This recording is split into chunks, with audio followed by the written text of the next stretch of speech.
Since World War II, propaganda has evolved significantly. But first, what exactly is propaganda?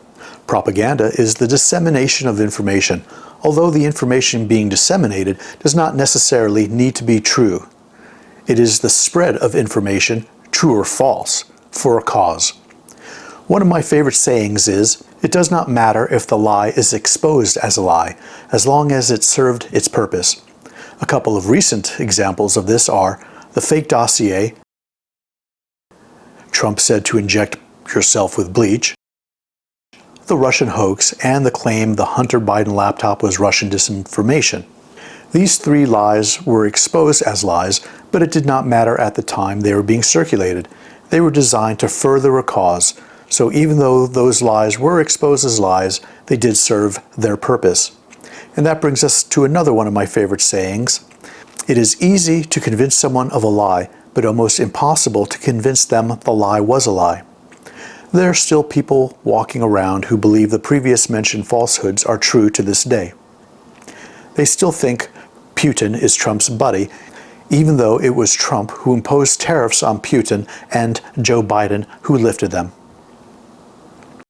Side by side with technology, the dissemination of propaganda has greatly evolved. Now, with the push of a button, information, true or false, can be spread worldwide on a variety of different social media platforms such as YouTube, Facebook, Instagram, X, TikTok, and a variety of smaller platforms, blogs, vlogs, and websites. Well over a decade, I discovered this for myself on Facebook. The weather had been extremely cold in San Francisco, so I posted 38 degrees, 3 days in a row, global cooling. That prompted friends and acquaintances I hadn't communicated with in years to go on the attack and call me a climate denier. It was that moment I realized the power of propaganda and the internet.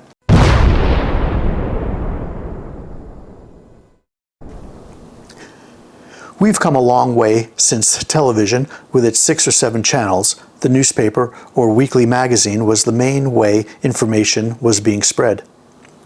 During World War II, propaganda was a tool used by all sides to gain support by demonizing the enemy.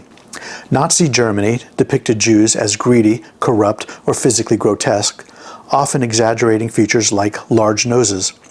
They even portrayed Jews with horns. The Nazis linked Jews to communism and conspiracy theories about world domination. Accuse the enemy of what you yourself are guilty of. The newspapers spread falsehood stories about Jews engaging in crimes, corruptions, and immoral behavior. Children were taught Jews were subhuman and dangerous. Some of their math problems involved Jewish financial exploitation.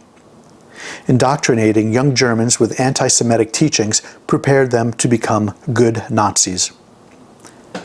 Propaganda can spread in many ways depending on your audience and medium. Here are several of the common techniques.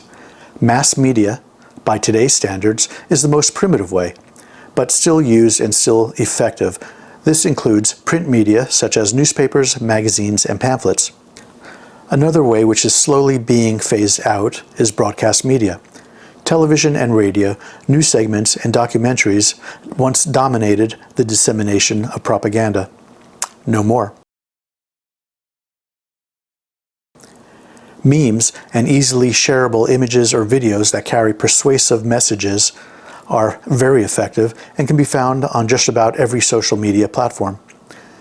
Political speeches and public addresses given by our leaders are also an effective way to shape public opinion. Not only does the speech itself spread information to further a cause, but it is followed by a barrage of pro and counter propaganda in the form of print media, digital media, and commentary. This can last for weeks after a speech is given by a powerful person. Another form of propaganda, which has been quite controversial in the last decade, is education and indoctrination. School curriculum teaching history and sometimes rewriting history or pushing a certain narrative or ideology has been in the news as of recent. As a deputy of 30 years, at least once a year I would have to attend a training course that was meant to change the way I think. The true purpose of these classes were to tell you how to not get sued, but they were always taught by a true believer of the subject being taught, such as cultural awareness, how to deal with criminal transsexuals, and how to treat people who aren't white who have committed a crime. It was basically a mandatory ideology, brainwashing, and psychological manipulation class or tool. Some other forms of propaganda used to sway public opinion are repetition and slogans, repeating messages until they become widely accepted. Are concerned about the troubling trend of irresponsible, one-sided news stories plaguing our country. Fear and scapegoating, which we talked about earlier, using fear tactics or blaming a group for social issues is another form of propaganda. And lastly, this brings us to censorship and the control of information.